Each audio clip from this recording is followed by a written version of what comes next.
Well, thanks for taking your time and answering that, Ben. Taking your time and answering. Taking everybody's watching I know. their time. They're like, we stopped watching this at 3-minute mark, so you're not even here.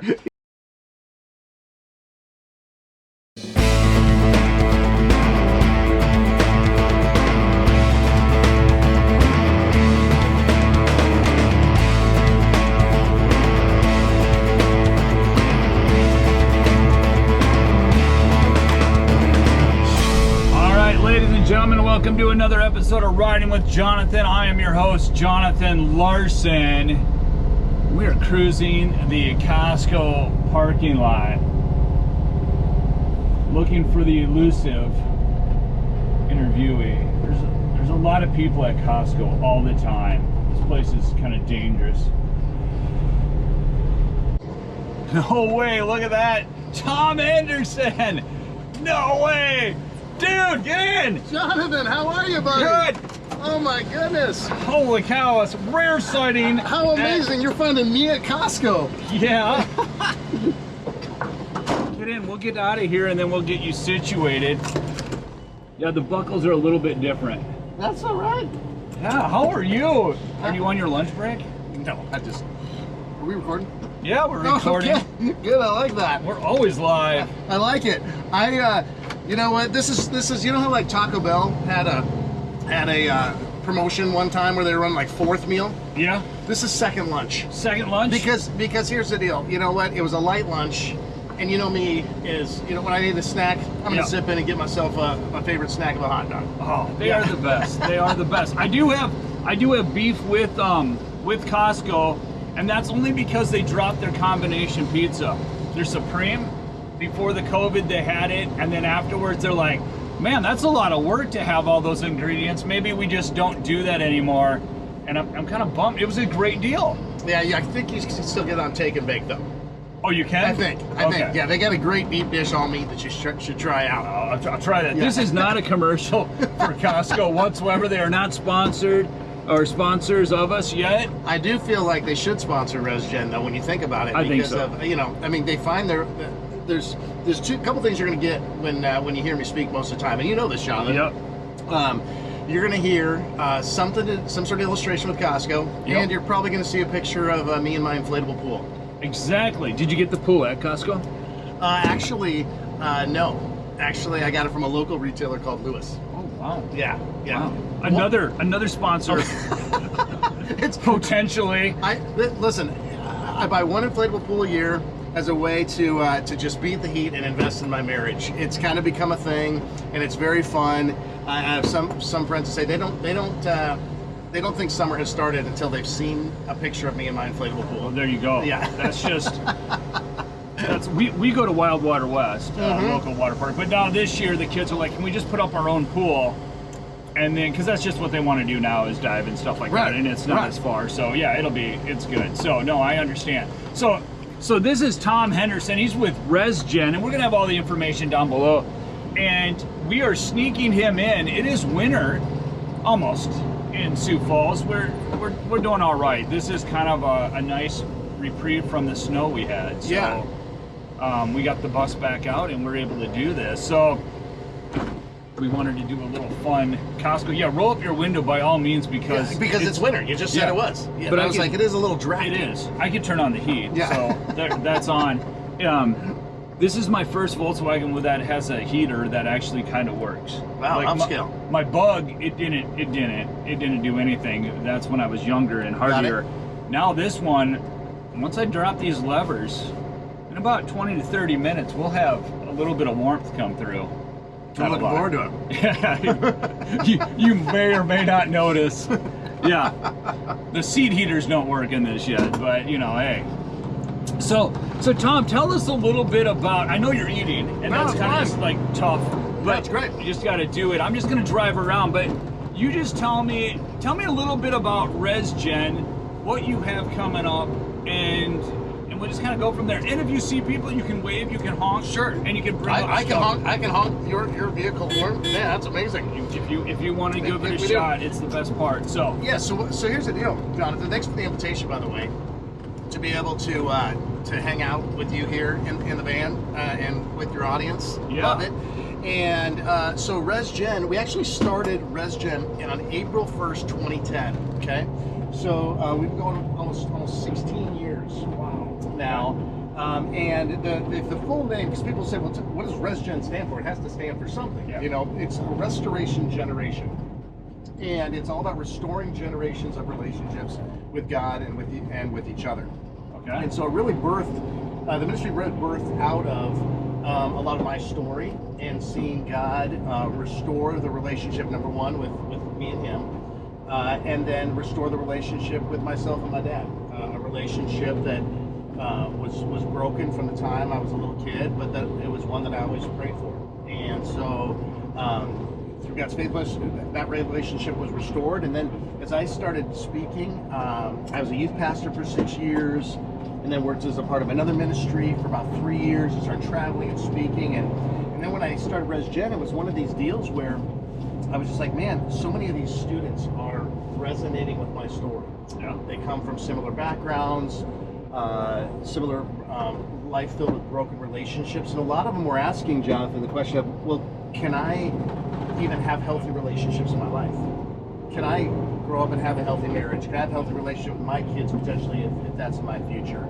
And I believe resoundingly, yes, you can. And so I started speaking at public middle schools and high schools all over the country the first 5 years, with about 28 states. Wow. And public middle schools and high schools, and then it just slowly morphed from there.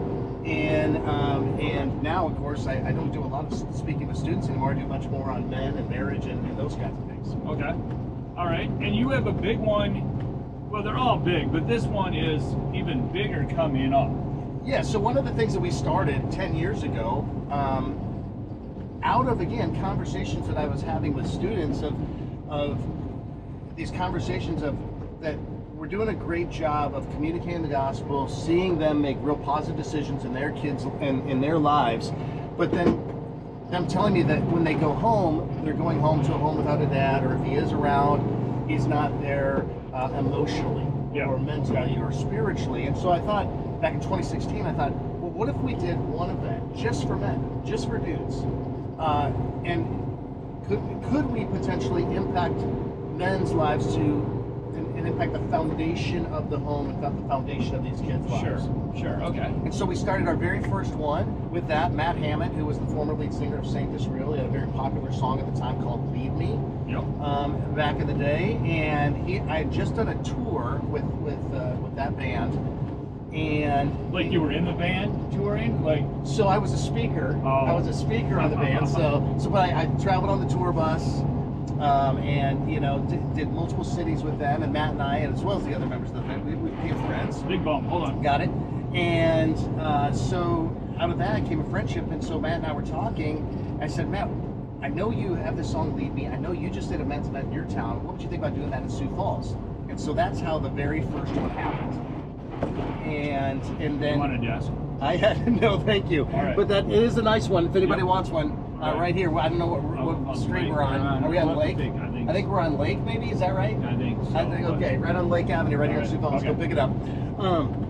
But I had no intention of doing another men's event after that. Okay. Really, Jonathan. It was one of those deals where it's kind of like one and done, and then I went right back into the youth ministry world and speaking with students.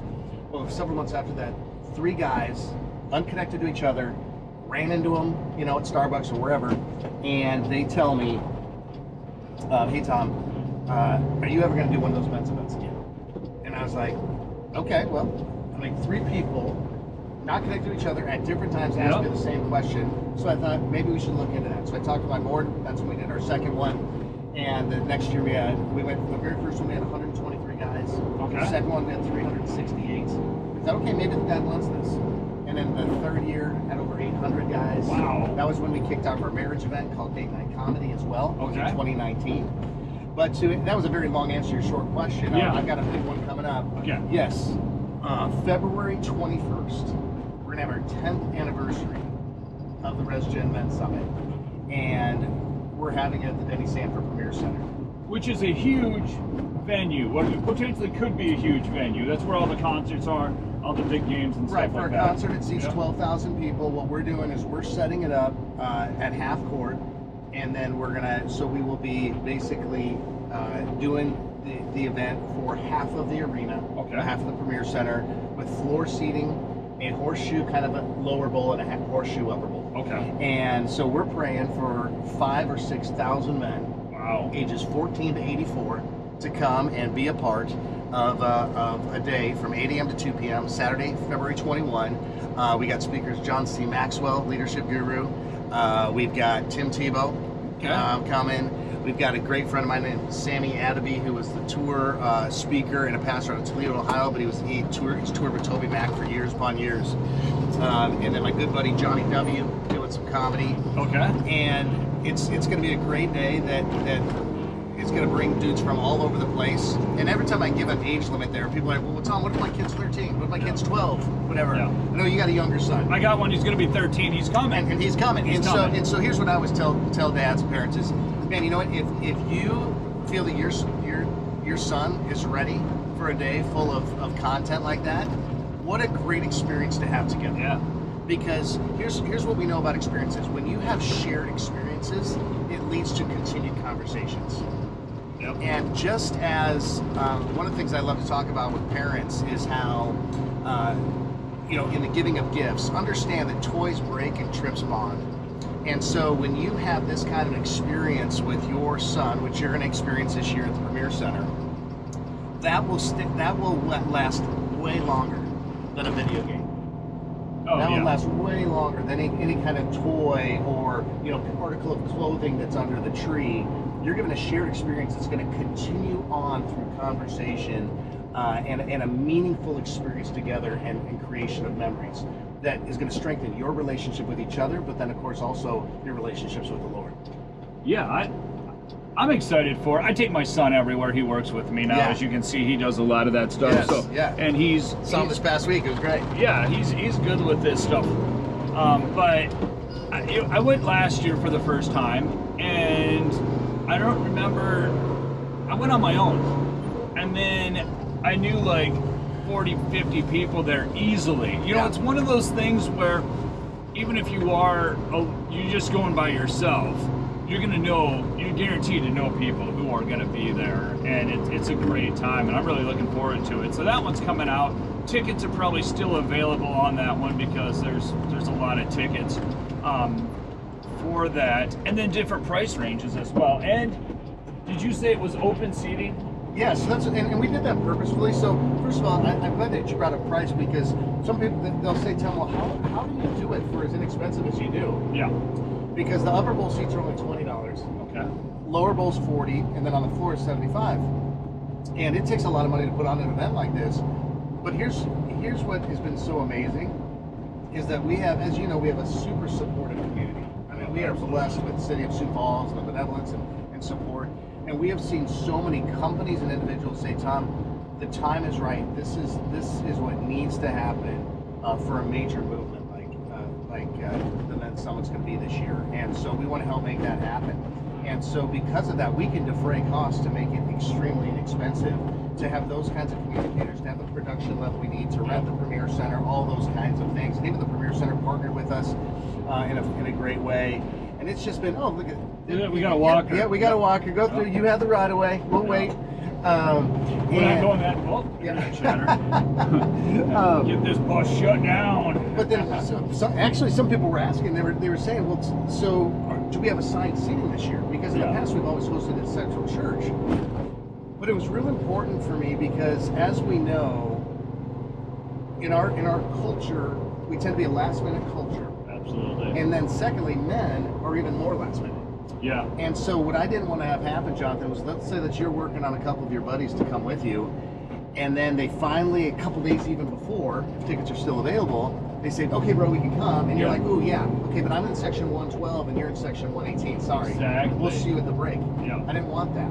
And so doors open at 7 a.m. We wanted guys to be able to say, regardless of when they were able to get their ticket, they can sit together because, again, shared experience leads to continued conversation. Absolutely, absolutely. And that's what's exciting about it. Like I said, I went alone, but then I ended up sitting with people I knew because of that concept. Now, if I would have had my own ticket, I could have been, and I would have made friends. I get along with people sometimes, but it is still cool, like you said, like, and I know me, I'll think of like the last week, my wife will be like, oh, you should ask so-and-so to go. And I'd be like, oh, I didn't even think about that. I can now get a ticket and be like, no, you're in with us, this is where we're meeting, this is what we're doing it together. Yeah. Kind of a deal, so. Yeah, and it really is fun to see. I mean, we've had friendships birthed out of it because they end up talking with other dudes at the, you know, at a break or during, and by the way, a lot of guys, sometimes they're a little nervous to come to things like this because they wonder, am I going to have to talk to people? Am I going to have to share and share parts of me I don't want to share and all that kind of stuff? But what we've been able to establish over the years is something I think really special, is that it's really an easy entry. I mean, wouldn't you say that after you experienced it last year for the first time? Absolutely. Like, if you don't want to talk to anybody, you don't have to. Yeah. Like, you show up and what was there, donuts or something, and then you just kind of sit along the wall and just pretend. Like, just pretend you're looking for somebody. Be like, oh, you know, just occasionally, and then nobody will come up to you, you know? You do the trick where you're answering an email. Yeah, like, oh, so busy, so busy. You know, you can do that, and then you can go in. So there are ways to avoid people, but you're going to find that you don't really have to. Yeah. You know, you're going to find that you're going to know people there, and it's going to be, you know, kind of a little bit more, I don't know, it was different than I expected, and I don't know what I was expecting, but it was just really inviting. I think, that's a great word. That's a great word, because and that's the goal. That's the goal, is because we know that there's nervousness with anything new, just in life, just in life in general. And then when you say, okay, you're going to come to this area, you don't necessarily know what kind of content's going to be covered, what might be even unearthed within you as a human being. Yeah. And so that even makes us a little bit more nervous. But what we've found again is that there's some guys every year that they drive to the venue and they have this thought, maybe I should keep on driving. Maybe I should just go to breakfast on my own instead of entering the building. Oh, yeah. But then within 30 seconds of sitting in that chair, they realize this is where I need to be, and there's a reason why I'm here. And that is... Can't find second gear. That's fine. You know what? Listen, just go right to third. Just go right to third. That's reverse. I know. It's sorry. Sorry to interrupt, but you're right about that. How many times, and let's show of hands, have we gone to something and been like, I'm not going to go in. You know, we're big, tough, brave men, but then there's something about it. Thanks for putting me in that category. Yeah, and it's like warriors, I should say. Yeah, warriors, for sure. But then how many times are we like, I don't need to go. I don't need to do that. Even for work or business, like, nobody's going to know that I'm not here. Is this something? So you're absolutely right, but it is inviting. There are people in there that care, and then once you get in there, you do realize, like, wow, there's people, I keep coming back to that, but you will know somebody there. If not, come find me, and you're a friend. We'll pretend to look for other people that we know. You know. Well, and you're a friend to all, and so what you're going to find, and we don't need to belabor the point, but like what you're going to find is you're going to hear unbelievable content that applies to your life. I mean, that's number one. I mean, this isn't going to be just, it's going to be applicable. It's going to be a real easy entry point.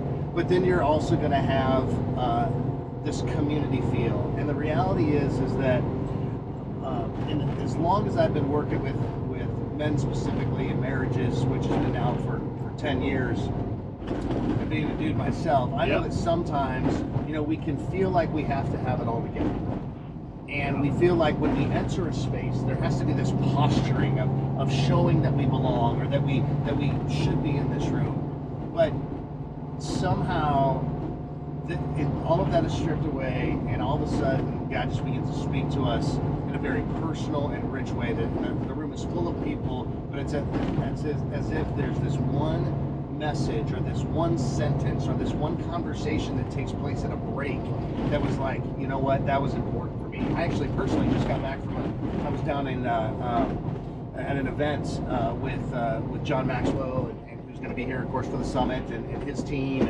and I've been in relationship with a lot of people around the country for the last 3 years, and I'll tell you, Jonathan, every single time I go, it's very simple to come up with, man, my schedule's so tight, I don't know if I can make it this time. We're so good at giving excuses, but yet when you go, as you're sitting there, you're going, I can't believe I was going to miss this. Yeah. And that's what the Men's Summit has become for people, and why they keep coming back for more, and why you want to bring your son this year. Yep. And I know that this year we're going to have a lot of first-time attenders because of just even the people that we have up on the stage. And so they're going to come maybe for Tebow, but they're going to hear something from Sammy. Yeah. That's always that's like, oh, that's what I needed. Exactly. You just never know until you get there. And I think you're right. I've heard you speak several times at different things, and I've gotten something out of it every time. And I think that's great. The one thing I would say, if I was suggesting, and I have a background in events, right? The one thing that I think that could make this better is if you had a dude counter, like on the screen, like every time you said dude, it was like a dude counter, because people do it. Like, I was sitting next to a guy, and Matt, if you're watching, I'm calling you out by name. I won't say your last name here, but he's like, just watch this. And he was keeping track. Like, I'm at 17, so when you say dude, you said it twice now on this ride.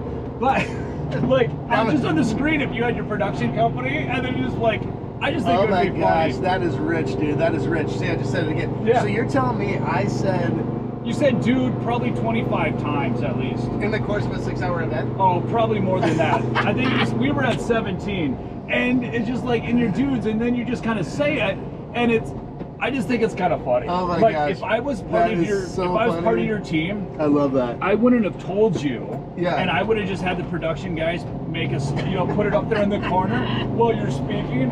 It's kind of like when they do those drinking games or whatever, but it's like, you said dude, and it's like, yeah, and then people pick up on that, and it's, that's pretty good. And even though you say a lot of good things, it's just funny how that draws people in. You know what I mean? Like, we all have those things about us. Yeah, now I'm gonna be self-conscious about that. No, you're not. There's no way you can stop now. Even if you tell yourself, there's no way. You say it too often. It's true. And it's just funny. But if that gets people to listen to your message, to listen to your words, because they're trying to pick up the dude, Yeah, it is somewhat relatable, right? Because at the end of the day, we're all just dudes. We are. We're just dudes on a journey. Yeah. We're dudes on a journey, doing the best we can, trying to live our lives for the Lord, trying to make a living, to be the best dads we can, the best husbands we can. And again, this is a level ground that guys can come to. And the same thing, that's the same thing we desire even for our marriage event, Date Night Comedy, right? Where we just want to bring couples together simply for the purpose of laughing and building a relationship, and making. I mean, Trump kind of said, whenever I say like making dating fun again, or something, I always feel like you're kind of doing some sort of thing for Trump because make America great again, but making dating fun again, and that's why we do these things. Making it a thing. Like, I think I date my wife a lot, but I don't. Like, if you ask me, I'm like, yeah, we're good. Yeah. If you ask her, it'd be like 4 months ago.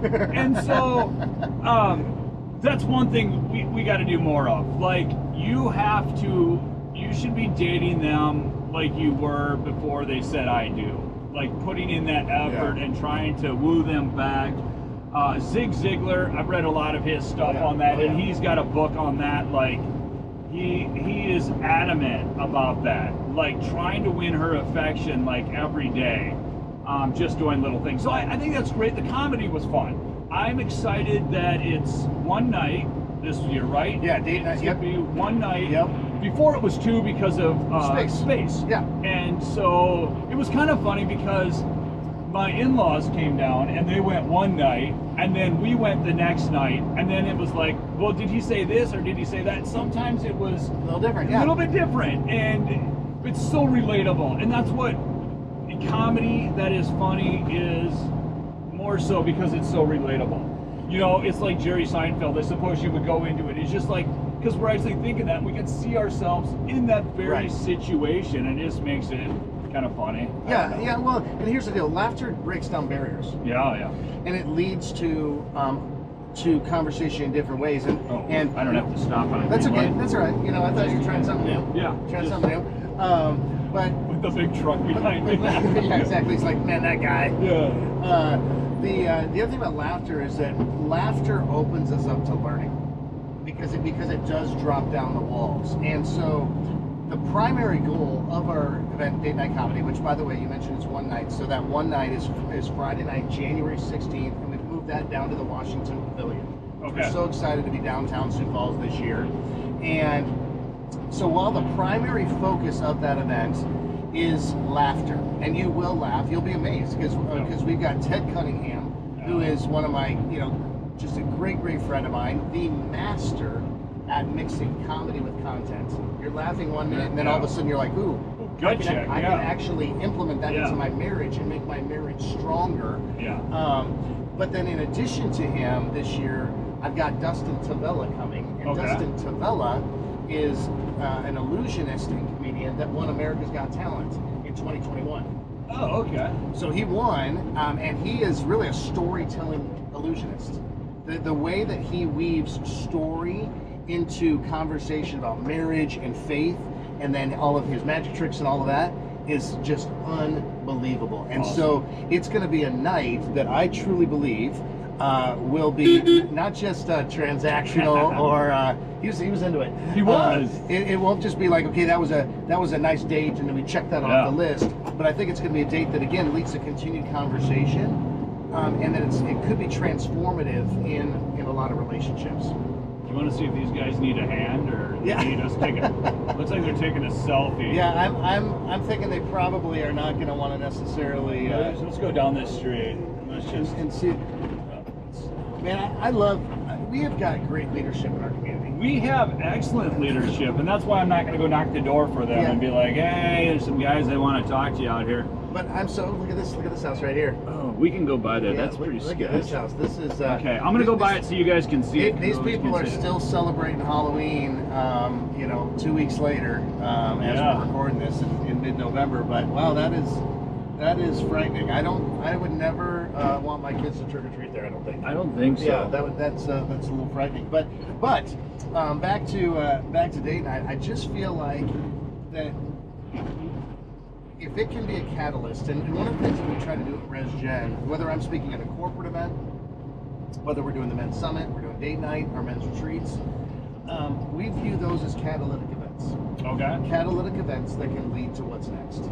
And so our hope with an event like date night, that for those, maybe this is something they put on their calendar and it's the first date they've had in a long time. I don't want to go out on 12th Street, so keep talking, but I'm gonna I'm gonna do a U-turn right here. Do a U-turn right here. Yeah. I'd like to avoid the big streets in the. I don't want to turn right. I don't even know where I'm going. I'm just getting lost, and you're just talking. It's all right. Listen, we're getting lost in conversation. Lost in conversation. All right. So date night. But if you haven't had a date in a long time, that's okay. You know what? There's no shame in that. And then, but our hope is that this will show you how much fun it is. Yeah. And then we help you say, what if you made this more a priority? What if you were more intentional about putting dates on the calendar? Even once a month, starting with once a month, saying we're going to be intentional about getting away. And on our website, we actually have a bunch of in the resources section, we've got a whole we've got what we call date night cards, which here's 26 date ideas for you to have. We have 2 different cards that are about 40 conversation starters on each card, and so we just tell guys, listen, go and get those conversation starters. Don't try to knock them all out in one night. It's not a checklist. All right, we're done. Don't go through all 40. But pace yourself, but do a couple of those on your next date, because it just gets you talking, and all of a sudden, as you get to talking, you mentioned, Jonathan, getting back to how it was when you first started dating. Yeah. When you were first starting dating your wife, and when I was dating Laura way back in the day, we didn't have to come up with things to talk about. Things just naturally just flowed, right? Because we were curious. We just stared into each other's eyes. Yeah, well, especially probably her with you, because she didn't take out how good looking you were. Oh yeah. But I got fortunate. But the reality is that there was this curiosity. Yeah. But sometimes in marriage, it's easy to think that we've found everything out about the other person, and we stop being curious. But we never stop growing as individuals. and we never stop learning as individuals. Yeah. Well, the same thing goes for us as a couple. So what if we, as husbands, would say, honey, I'm curious about this. What are your thoughts about this? What are you thinking when you see this? Whatever, right? Yep. But we lose that curiosity and we just settle in to, you know, putting on a Netflix show, you know, just talking about, you know, the kids, the business meeting, which again, we got to talk about our kids, of course Yeah. we do. But it becomes more of a business meeting, and we Yeah. forget the joy of actually just getting to know one another. And so that's one of the catalytic things we hope comes out of something like a date night comedy. Yeah, absolutely. I enjoyed it, and it's that time of year. You guys, I don't know if they were looking to wave, but I'm gonna. They were. Honk at them. I could tell. Yeah, you can tell. They were friendly. They were friendly. They're like, we're just two dudes waiting for this bus to go by. Yeah. I wonder if they wanted us to pick them up. We should pick just random people up, Yeah. and it would just be kind of fun. It's one of my favorite scenes in Dumb and Dumber. It's like, what are they doing? I don't know, pick them up. Pick them up! That's what I thought about with the radio. Like, you got a radio in this thing? Oh, radio! And you start singing Mockingbird, and then, yeah, that's kind of what it is. But, that's very cool. So that's exciting. And imagine for you, like, you have to have your life totally put together. Then you got to be on top of it because you're putting these on. But how much better has this been for your life just by putting these on? I mean, if you think about it, like, if you want to learn something, for me, I have to teach somebody else how to do it. Yeah. You know what I mean? And so, just because you're putting these on doesn't mean like you're the master and you know it all. But I bet it's very beneficial for you in a sense that, you know, you're around it and you're striving. That's what we all need to do, is be striving to be better. Well, I think it comes from having a growth mindset and just saying, like, I want to keep growing. I want to keep growing individually. I want to keep growing, you know, spiritually. I want to keep growing in my marriage, relationship, relational, and all that kind of thing. But first, let me tackle what you said first was, you know, since I put all these on, I got it all together. As I said moments ago, I'm just another dude on the journey. Yeah. I'm just another dude on the journey, and just inviting other dudes to walk with me. And so, no, I don't have it all together, but what God has allowed me to do is to be used in this way to learn right alongside every other guy, and to share a lot of what I'm learning. I mean, like you said, you've heard me speak a number of times, both in the corporate setting as well as, you know, at something like the Men's Summit, and I share more from. Yes, I factor in, obviously, in the summit setting, scripture, and all the different, you know, Bible stories and that kind of thing, and what we learn from those. And in the corporate setting, a lot of research and a lot of things that are going on in the business space. But it's equally as much what my experience has been, Yeah. my journey, my failures, and my response to difficulties and challenges in life. Because as I shared last year at the Men's Summit, the reality is that we live in a world full of storms, and we're either coming out of a storm, Yep. we're either currently in a storm, or we're about to enter a storm. And how we survive the storm really comes down to who we have in our boat with us. Yeah. And if we're married, we want to make sure that our relationship is strong to weather any storm that comes our way. And because there's always a storm of brewing. Yeah. This has been a very challenging year because of just a lot of different kinds of stuff going on, and, you know, health-wise in my family. And the reality is that I'm so grateful I'm not going through it alone. I've got the Lord, I've got Laura, and then I've got a community of people that have rallied around in helping us journey through the difficult times. And especially for guys, I think that sometimes we can feel that we do have to have it all together. We're tempted to go at it alone and make it look like we're okay. But the most important thing is that we know that we've got other people, you know, in our boat with us. You think I can make it between that dump truck? I'm gonna listen. I'm a speaker, not so much a mathematician, but I would not try it. I was going the wrong way. I gotta head us back to the way we're going. I think I gotta go back down this way anyway. So, all right, that's you're very true and right about that. And we should be learning from our mistakes anyway. So this is just a place to go. It's a safe place. what you offer. You do a lot of corporate speaking. You go all over and doing this, and I think that's awesome. I mean, that really, it's a good path, but it also keeps you. You're also very vulnerable, I think, because of that. In a sense, if you open up to it, because now you know, people are looking at you. I mean, you're kind of a big deal. No. And in some places, I heard you are, and so. But I think it's great that you're willing to do this and you're growing it, and you're not afraid. You're not afraid of success.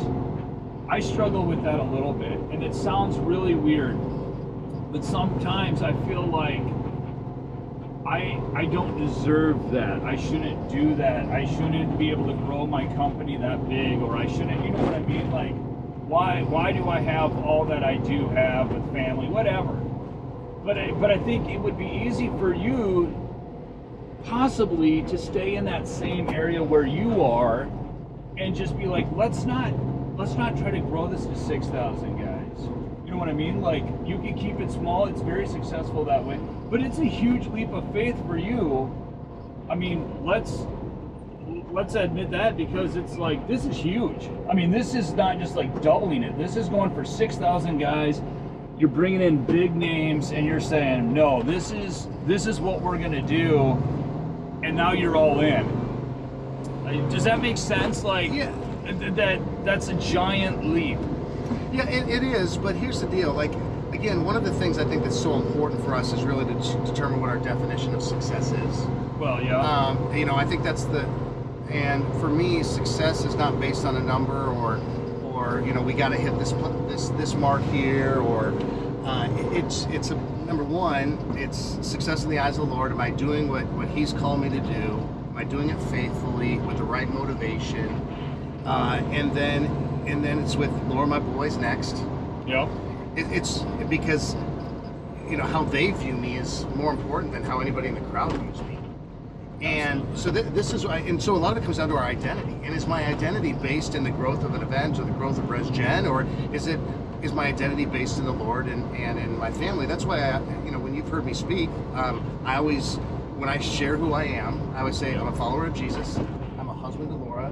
I'm a dad to Isaiah and Chase, and then I'm the founder of RESGEN. Because at the end of the day, the first three pieces, my identity as a follower of Jesus, and a husband to Laura, and dad to Isaiah and Chase, those things are never going to change.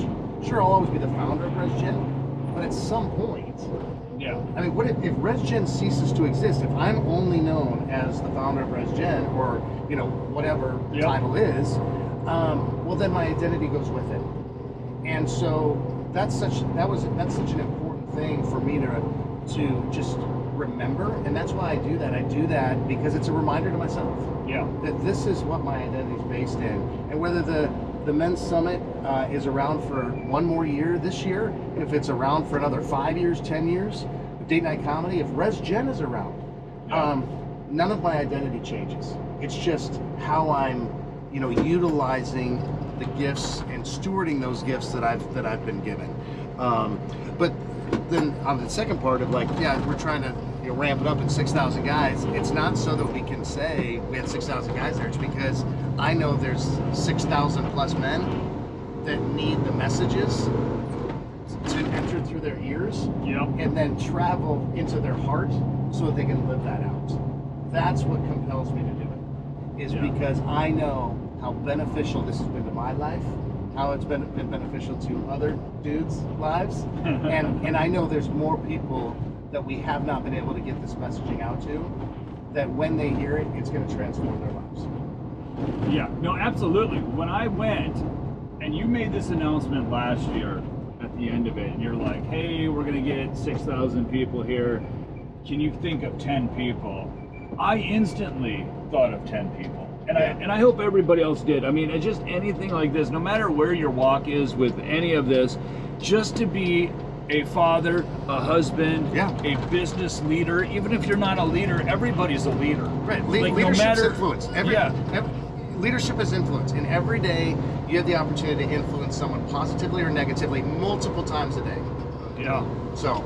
And it's just you just need that. And the more that you man, these roads just don't connect anymore. No. Anyways, the more that you realize that and you're open to that, I had a guy reach out to me. I reached out to you one time when I was like, man, I'm depressed, and you have your own problems, but you still said, hey, I got you. What do you need? And you took time out for me, and so that meant a lot. We never connected really, but it didn't. I just knew that you were there. Yeah. I mean, and I had another guy reach out to me the same thing, and I was like, no, just I don't have it all together. It might seem like I do, but you can reach out to me, and sometimes you just need that connection with these guys, that you need to let them know, like, hey, it's okay that you don't have it all together, and this is a place to meet other guys like that.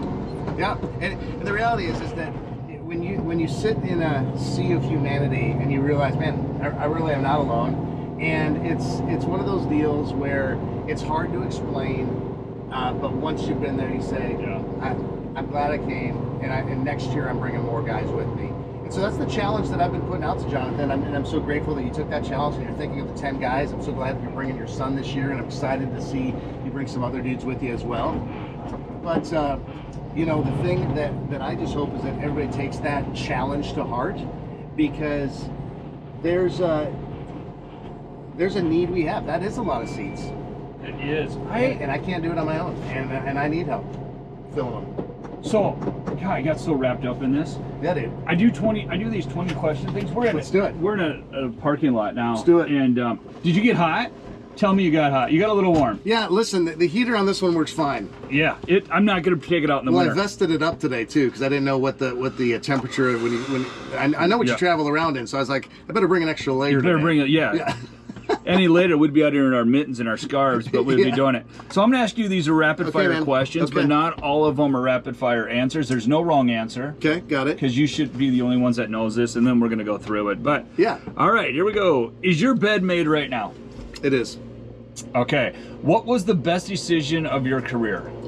Of my career? Oh, that's a good one. I would say finally stepping out in faith and launching RESGEN, even though I didn't know what we were going to call it and I didn't know if it was going to work. All right. What is your coffee order? You don't have to go somewhere for coffee, but what is your go-to order? Just usually bold dark. Dark. Okay. Bold dark. And then make sure I'm not moving here. Do you have a Starbucks name, or a name like when you leave an order at a restaurant? Do you have an alias, or do you just? I don't. I just go by Tom? I just say it's Tom. It's Tom. That's, it's Tom. Yeah, I'm so boring. I'm so boring. I haven't met anybody yet in these interviews that I've done that really had a cool one. But I keep asking because I know I'm gonna find one. Yeah. That somebody's gonna have some off the wall thing that they say. What is your favorite movie? Oh, my favorite movie. That's really good. I would have to say that it kind of depends on genre a little bit, and then also age, because I don't really watch movies multiple times anymore. But I used to love the movie Back to the Future, and we just actually saw the musical of it at the Pavilion. Okay. And it was amazing, and so it was fun to see that movie come to life. It didn't ruin it? It did not at all. My wife and I, we watched the first half, but I was sleeping because I was in the middle of 3 auctions kind of weekend, and so that's an expensive nap, Jonathan. Yeah, no, we didn't go to the musical. Oh. We're watching it on DVD. Sorry. Oh. Yeah, that's how I roll. I gotta catch my sleep when I can. Yeah. We flew to New York and watched it there. So it was really expensive. No, we're watching the movie over again. Because it's been a while, and sometimes you revisit those movies and you're like, other than they look a lot younger than what I remembered them when I was in high school. Yeah, well, no, the funny thing is that there was a lot of synergy between the two, but I remember when we showed our kids, when our boys reached the age, we thought, what we should do is we should show them the Goonies. Yeah. And because Goonies was one of my favorite movies as a kid, right? Yep. And then I realized that our kids were maybe a little young for some of the content in the Goonies, and I'm like, I did not remember that part being in there. No, we do that as well. We let them watch Napoleon Dynamite a year ago, and I got a 15-year-old down to 6-year-old. Yeah. And now we watch that constantly. We quote it. It's a funny movie, but that's why we're watching Back to the Future, to see if it's ready for some, because somebody's like, whoa! Yeah. Don't remember that part. Anyways, karaoke song. What's your favorite? What would you sing karaoke? If this was carpool karaoke, which it's not. So I used to sing a lot. First of all, you toured with Sanctus Real. Well, I wasn't a singer though, but I mean, I was a big show choir guy, and I all-state choir, honors choir, all those things, and I used to be a first tenor. Okay. So back in the day, if I could hit it today, I still would sing Unchained Melody. Because it's such a powerful song, and when you sing that, like like when you're in high school and college and that kind of thing, that'll draw some attention. Yeah, that's why I got into auctioneering, to draw some attention, but it didn't work. People aren't really as impressed by that as they would be by Unchained Melody being serenaded by. So there we go. Yeah, take that, James Corden. That's why this is rapid questions, but not rapid answers. Yeah, right. So now we got your high school background and and your junior year. Okay, favorite CD in high school? Oh, favorite CD for sure. That would have been Bon Jovi. Okay. Bon Jovi, Slippery When Wet. I had another guy.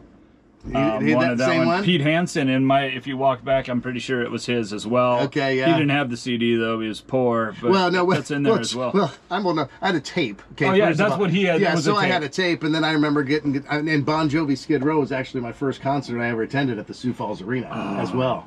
I remember hearing about Skid Row when I was in the locker room in 6th grade. Some kids were going to it, and I'm like, kind of seems like you might be a little young for that, but yeah, you're not 18 in life. Wait a second, what's happening here? What is going on? What was your first job? My first job was Burger King, right over by the Western Mall. Yep, you betcha. 14 years old. Yeah, South Dakota's awesome that way. Yep. Driving and working. Are you a morning person or a night owl? I'm much more of a night owl. Yeah, okay. Favorite type of work bag / purse? Well, I sometimes have females that I interview, so I like how you just read it off the card and tailor it to me. You're like, that's what it says. You got to read what it says. Work back. I usually don't, but for you, I want to throw that in there. That's so funny, bro. I'm not judging. I love it. No, listen.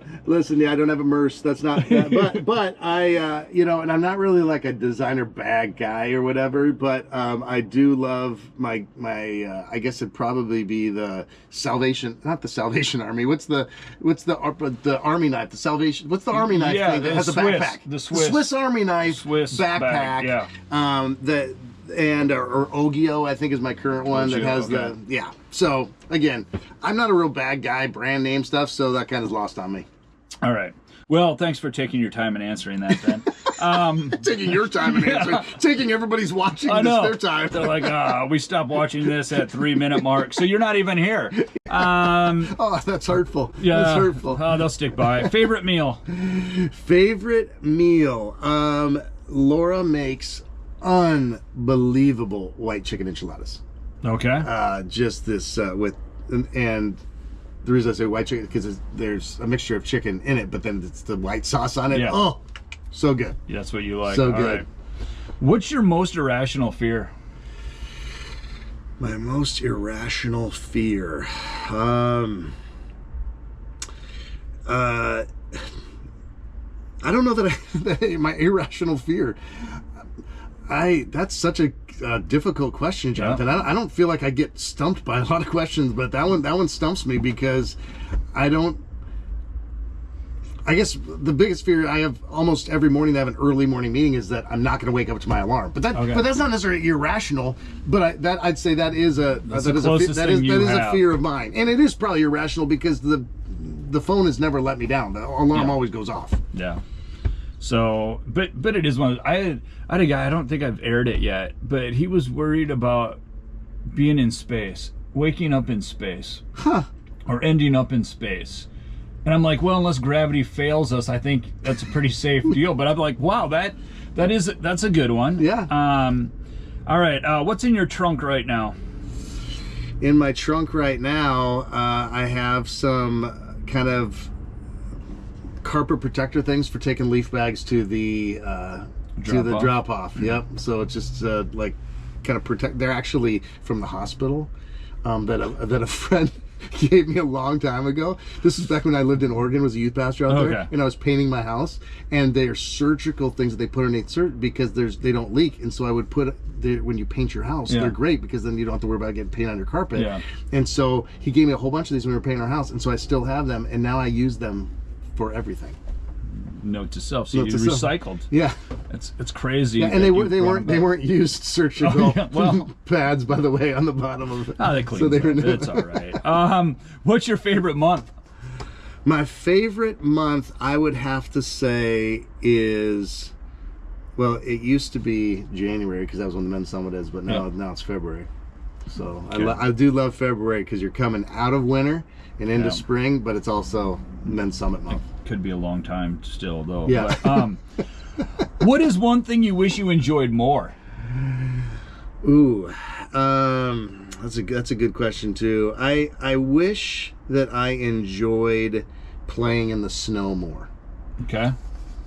So many of my friends, they go snowboarding and skiing and all, and they love all the outdoor snow activities, and I just am like, that sounds really cold. I'd rather just do that for a few minutes and then sit in the hot tub. Okay. So skiing, snowboarding, being outside in the winter, which is like 6 months of our year. Yeah. So it is a big deal. I'd like to do it more like riding my bike even in the winter. I love it when I'm out there, but then I'm like, wow, it's really cold out there. But then when you get out there, you're like, oh, it's not that bad because you're working. But I understand. I do love snow blowing though when it's about 20 degrees and sunny and you're just out there and just at night and it's peaceful. Oh yeah, that's my favorite. That is peaceful. That's really good. That is nice. All right, and what shoe do you put on first? Left. There you go. I'm a left shoe guy. Ah, nice job. Does that correlate with right-handedness? I don't know. No, because I get a lot of people that don't know, or they say right or they say left, but I just favor my left as well, so I ask. Yeah, I'm a left shoe guy for sure. Well, ladies and gentlemen, that's going to wrap it up for this episode of Riding with Jonathan. Thank you, Tom, so much. Thanks for coming along, and I'll try to get you back to where we started. But until next time, we'll see you later. All right, I'm going to have the rest of my hot dog. Yeah, you eat that. Right. Bye.